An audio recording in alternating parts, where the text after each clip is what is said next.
On est rentré dans cette prison avec ma mère et mon frère et on a ressenti une tension, mais pas une tension qui fait des frissons, juste une tension parce qu'on est dans un lieu qu'on connaît pas, qu'on appréhende.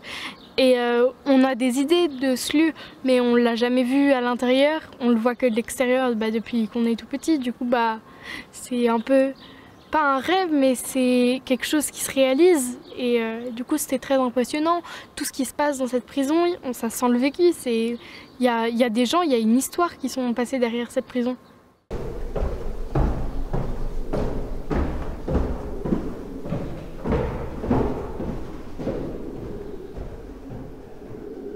En fait, je ne l'avais jamais vu ce lieu et ça faisait 30 ans que je voulais le visiter puisque on en entendait parler quand on est rennais. Le fait de l'avoir visité déjà la première fois, ça m'a fait vraiment bizarre en fait d'y aller pour une première fois.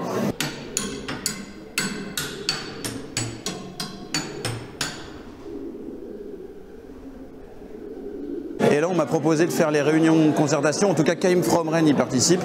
Et oui, j'ai pu assister à ces réunions et c'était plutôt très intéressant.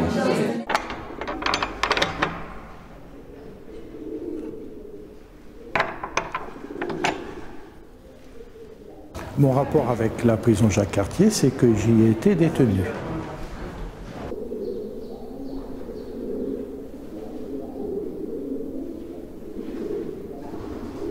La prison fait énormément de mal en fait. Ce qui m'a peut-être le plus impressionné, c'est la façon dont elle est pensée pour vraiment conditionner les gens mentalement.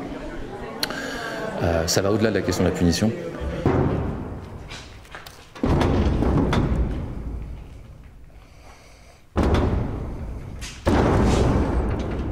Alors pousser la porte de ce lieu, c'était se dire, mon Dieu, toutes les émotions, toutes les souffrances, toutes les histoires de vie qui sont passées dans cette porte extrêmement réduite.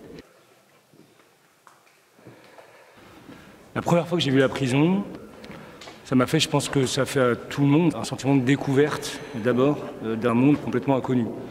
Pour un habitant de Rennes, c'est particulièrement étrange, parce que en fait, cette prison, comme celle d'ailleurs des femmes, c'est des prisons qui sont au cœur de la ville. Mais en même temps, on ne les voit pas, on ne les connaît pas, c'est des environnements qu'on ignore. Et dans ce projet, je trouve que ce qui est extrêmement enthousiasmant, c'est l'idée justement de rendre à la liberté des lieux qui étaient des lieux d'enfermement. Et ça, je trouve que voilà, il y a une force particulière dans ce projet de ce point de vue.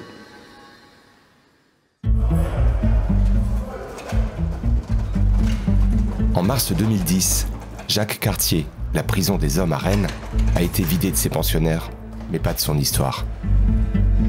Les hommes sont allés à Vezin-le-Coquet, les âmes sont restées dans les murs.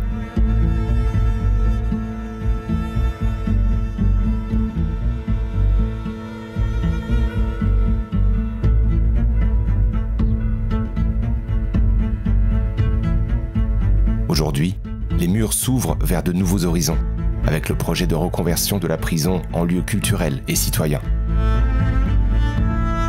Ce film est l'histoire de cette métamorphose qui commence avec chacun d'entre nous, car elle interroge sur nos besoins de liberté. Bienvenue à Jacques Cartier.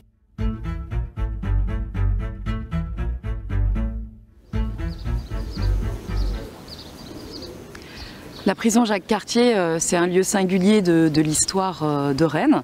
C'est d'abord peut-être une architecture, celle de Jean-Marie Laloy, cette croix, ce panoptique, ces briques, ces pierres. C'est aussi évidemment un lieu de mémoire ou d'histoire.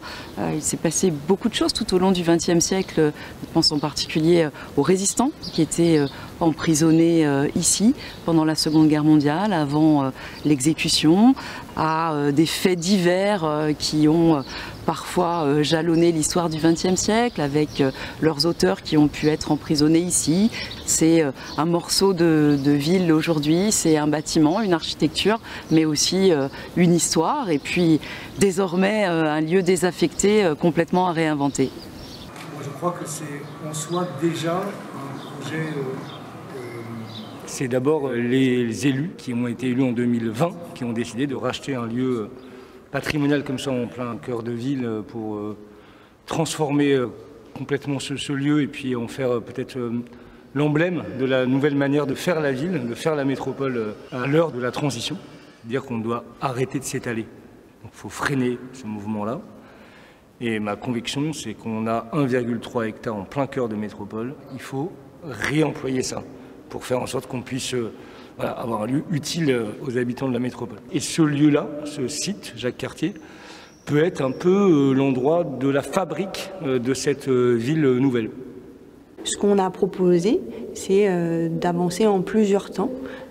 D'abord d'ouvrir, dans l'idée de tester le site, avec une étude historique et patrimoniale qui, elle, a eu vocation à vraiment mieux connaître l'histoire du site et mieux connaître l'état du bâtiment, et une étude urbaine et culturelle dont le sens est bien de dire qu'on va créer un morceau de ville avec la culture et la citoyenneté en appui. Donc c'était indispensable d'aller au-devant pour définir ensemble ce positionnement. Et c'est ça ce qu'on a appelé cette toute première phase de concertation qui a rassemblé une 60aine de personnes avec des élus, des acteurs culturels, des acteurs citoyens, des personnes représentant cette question carcérale, qui se sont mis ensemble pour réfléchir à ce que peut être ce cap pour le projet. Fascinante, sidérante, la prison du 56 boulevard Jacques Cartier nourrit tous les fantasmes de reconversion. Rarement les volontaires pour prendre part à une concertation publique auront été si nombreux. Les 60 personnes retenues, 60 profils, 60 000 envies, assisteront à 4 ateliers pour esquisser les contours de la première prison repensée pour s'évader ensemble. Une prison horizon.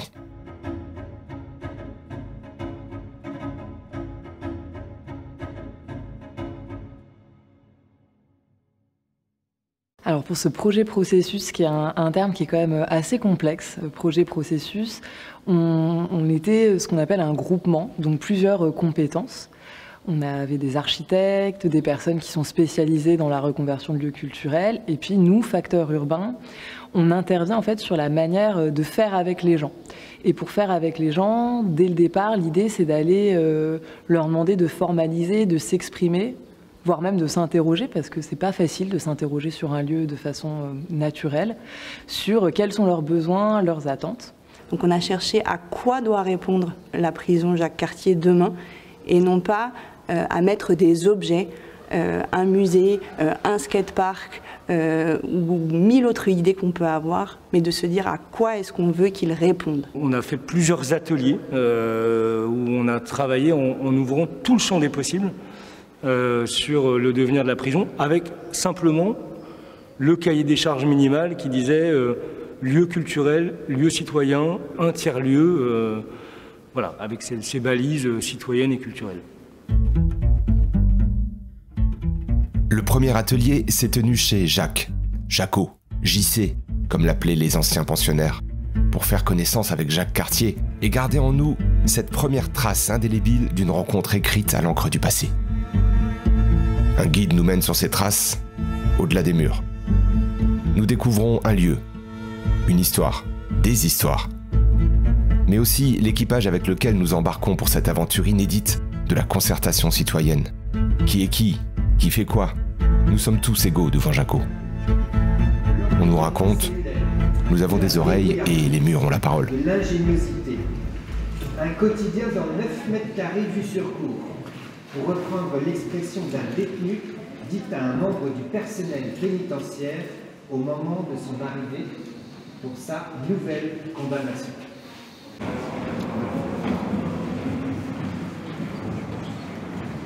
Donc la France, elle se recoupe entièrement de prisons départementales.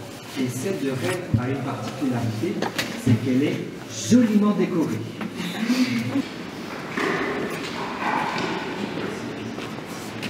Concernant l'ingéniosité et la débrouillardise, un surveillant se rappelle. Pour échanger des objets, les détenus inventaient et se servaient de yo-yo. Ils se les passaient de cellule en cellule. Daniel, mémoire vive et complice des lieux, convoque les souvenirs dans une chorégraphie au cordeau. L'imagination prend le pouvoir pour échanger des objets et se changer les idées. On doit mettre dedans et on découpe une partie de son drap. Et si Jacques Cartier était un lieu de création et d'inventivité? L'idée infuse, personne ne parle, tout le monde pense. Le processus est en chemin. La métamorphose est en route. Il est temps de sortir, libre comme l'air, mais attaché à ses murs. On ne sort pas de Jacques Cartier comme on y est entré.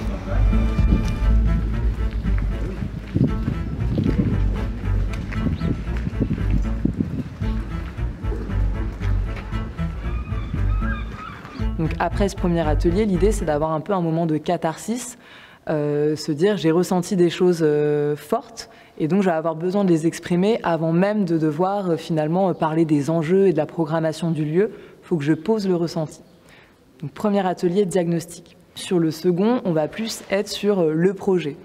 Un projet, ça se conçoit toujours à partir d'enjeux et ça se conçoit aussi avec des contraintes. Cette fois-ci, c'est les architectes qui vont nous dire nous, dans ce lieu, on va avoir la contrainte incendie, la question de l'accessibilité à des personnes à mobilité réduite. Donc là, on va devoir intégrer cette question. Et donc, petit à petit, la contrainte, elle a permis de faire en fait de la créativité collective. Comprendre que c'est les contraintes dans cet atelier-là qui vont pouvoir permettre aux différents participants de pouvoir réfléchir à partir de quelque chose. Et non pas tous azimuts avec une feuille blanche, puisque dans aucun projet, on a de feuille blanche. 10 jours ont passé. 10 jours pour digérer la prison, accepter l'émotion et formaliser enfin nos premières visions. Déplier la prison façon origami pour tout mettre à plat. Pour cela, on nous donne rendez-vous dans un lieu inspirant, modèle de rénovation participative plébiscité en plein cœur de Rennes. L'Hôtel Pasteur, ancienne université, devenue hôtel à projet et école primaire. L'hôtel Pasteur est un exemple pour nous dans la conduite, je dirais, de la participation démocratique pour aboutir demain à ce que vont être les fonctions, les usages de cette prison. On ne va pas reproduire le modèle de A à Z, mais c'est effectivement une source d'inspiration.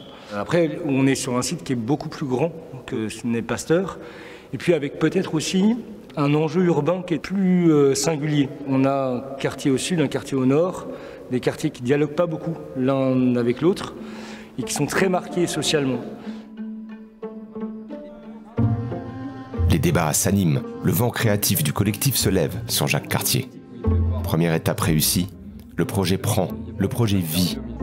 On a tous envie d'avancer ensemble pour emmener l'imposant bâtiment à destination. Mais vers où? Et par où commencer? L'état des lieux est fait, mais après? 3 équipes sont constituées.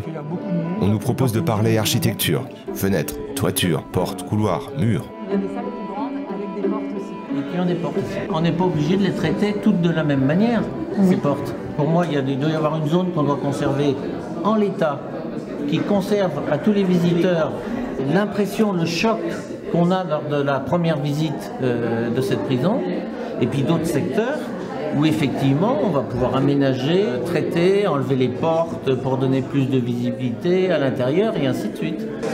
Je crois que j'aurais envie de tomber les murs parce que c'est ce qui me semble à cet endroit le plus symbolique et que justement dans les intentions que l'on peut énoncer sur le devenir de ce lieu, le symbole est important, il va falloir qu'il se matérialise. La nuit est tombée depuis longtemps déjà. Il est temps d'échanger les idées, de se renvoyer la balle entre nos 3 équipes. À l'hôtel Pasteur, donc pour le deuxième rendez-vous, on a utilisé des balles de tennis et on avait un thème dedans, les fenêtres, les portes. On les a remis dans les balles et puis on se les a lancées et après il y a eu une synthèse générale de toutes les synthèses qui avaient été faites. Lieu d'éducation, hébergement, type résidence. Fenêtre. Garder la trace de l'histoire, c'est important, mais pas au détriment des besoins ou des usages d'aujourd'hui. Pragmatisme, pour ne pas dire frugalité de l'usage. Ne pas tout moderniser, pas de position... À la façon des yo-yo de la prison qui passaient de cellule en cellule, nous partageons bien plus que des avis ou des simples opinions. Un destin pour ce morceau de ville, ce terrain de vie. 3 semaines plus tard, l'horizon s'éclaircit petit à petit par-delà les murs de Jacques Cartier. le troisième atelier est l'occasion de recentrer sur la problématique initiale, une vision pour la prison. Trouver sa vocation, formaliser sa philosophie pour créer un lieu au plus près des besoins culturels, citoyens et environnementaux de la métropole rennaise. Nous nous retrouvons au Nouvel Antipode, à Rennes, maison des jeunes et des cultures, symbole fort de tous les possibles. Donc le troisième atelier, on a en tête du coup notre diagnostic, d'où l'on part. C'est un petit peu plus clair, on a un cadre qui s'est posé, des enjeux, des contraintes.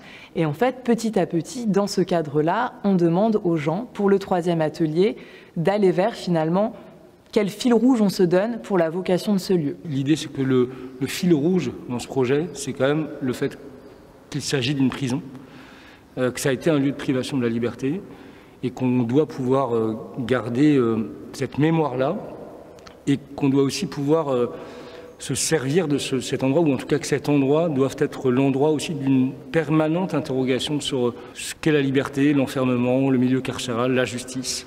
La transformation de cet endroit-là ne peut pas se faire au détriment de son histoire.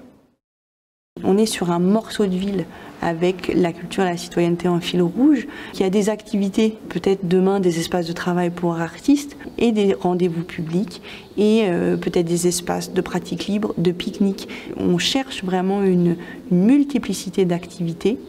Certaines seront gratuites, d'autres pas. L'enjeu pour nous étant de trouver une couleur au tout, une cohérence, ce qu'on appelle un commun, pour que ce ne soit pas la somme de différentes activités qui ont trouvé leur place ici par opportunité, mais bien l'envie de constituer un tout avec plein de jambes différentes. Je voudrais que ça devienne un lieu déjà où tout le monde s'y retrouve, de genres complètement différents et tout ça. C'est assez facile ce que je vais dire, mais j'aimerais vraiment qu'on réussisse ça, c'est-à-dire que chacun s'y retrouve avec des pratiques différentes, des envies différentes, des besoins différents. Pour cette prison, moi j'aimerais beaucoup qu'on tienne compte de plusieurs critères. Donc le critère bien sûr historique, patrimonial, mais surtout le critère de la citoyenneté. C'est-à-dire que la prison protège quelque part la société, et peut-être qu'avec les murs, on pourrait dire que la société va maintenant protéger des activités qui peuvent se faire, et puis qui peuvent permettre d'enrichir la vie citoyenne, la vie participative. Moi, j'aimerais bien que ce soit un lieu de réparation. Parce que je me suis aperçu lors des échanges que c'était vraiment un lieu qui abîmait. Quand je dis un lieu qui répare, c'est-à-dire qu'on puisse aussi bien trouver des jeunes qui viennent passer du temps là-bas parce qu'ils n'ont rien à faire et qu'ils ont envie d'avoir un endroit où se retrouver, qu'il y ait un restaurant où on vienne se faire du bien par rapport à ça, qu'on ait, je sais pas, un sauna où on vienne se détendre, qu'on ait plein d'activités en fait qui soient vraiment tournées vers la personne et vers le bien-être des personnes, ou aussi, pourquoi pas, des questions liées à leur insertion. En fait. Que des associations puissent avoir un terrain là-bas de travail avec d'autres. C'est effectivement un projet d'une forte ambition. J'ai envie d'y croire parce que je suis persuadée qu'on a besoin de projets très ambitieux pour continuer justement à avancer, pour continuer à avoir des envies. Les utopies, c'est ce qui nous permet en fait de nous projeter dans l'avenir.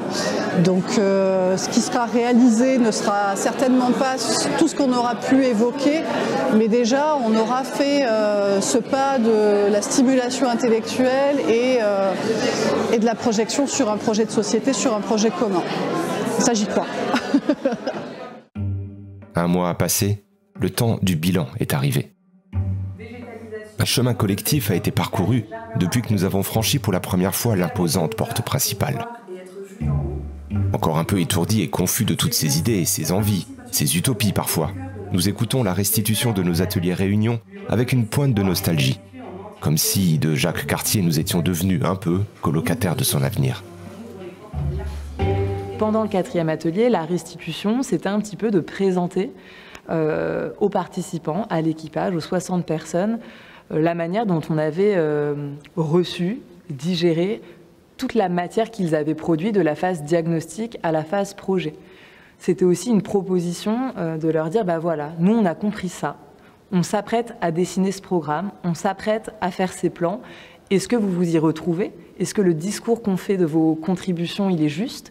Et s'il est juste, nous, ça nous donne aussi un petit peu la validation pour continuer le travail de cette façon-là avec le concepteur. Une chose est sûre, Jacques Cartier sera un lieu public, un trait d'union qui fera le lien entre le Nord et le Sud. On nous parle de couture sociale entre les quartiers Villeneuve et Bréquigny. C'est sur ce socle commun que 3 directions se sont dessinées au fil de nos échanges. 3 axes qui vont ouvrir des portes et fixer le cap avant d'aller plus loin. D'abord, faire de Jacques Cartier une place des projets citoyens. Un lieu public ouvert aux pratiques et aux échanges, avec des bureaux, mais aussi de vastes espaces de travail en commun. C'est l'axe société. Ensuite, faire de Jacques Cartier un phare qui rayonne sur tous les champs artistiques, culturels et créatifs, avec des ateliers, des espaces de production, d'exposition, voire d'hébergement. C'est l'axe création. Enfin, faire de Jacques Cartier une oasis urbaine pour faire face aux enjeux de la transition écologique. Un îlot de fraîcheur et de verdure dans la ville, avec des jardins potagers, des allées pour se promener, se poser, jouer. C'est l'axe nature et environnement. Une place, un phare, une oasis. 3 repères forts mais complémentaires, pensés pour grandir ensemble dans un même lieu organique, en bonne intelligence. Il n'y aura pas un avant et un après grande opération rénovation. Ça va se faire de manière progressive. Déjà, disons-le, parce que c'est extrêmement coûteux. Intervenir par étapes, c'est aussi maîtriser cette dépense publique et puis faire en sorte qu'entre-temps, il puisse y avoir des usages, que ce soit à l'extérieur, parce qu'il y a quand même pas mal d'espaces extérieurs. Je pense en particulier à ce qui a pu, par exemple, se passer le 2e week-end de juin avec le centre chorégraphique où des artistes ont pris possession des lieux et ça a permis de découvrir des espaces.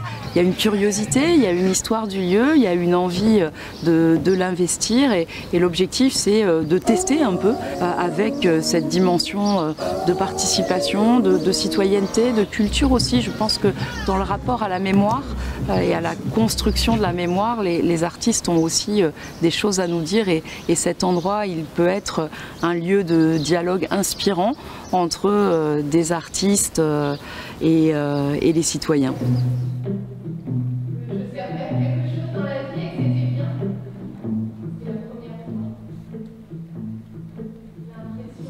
C'était un pacte.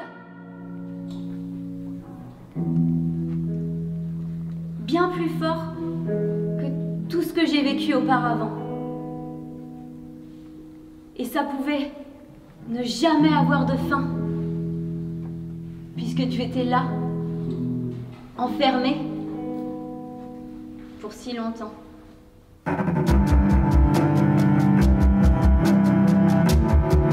Au loin, le ciel se dégage sur Jacques Cartier. La prison n'est plus un projet, mais un lieu de renaissance. Elle recommence à vivre et montre la voie d'une nouvelle manière de partager la ville et la métropole. Un nouveau trait d'union, une prison horizon.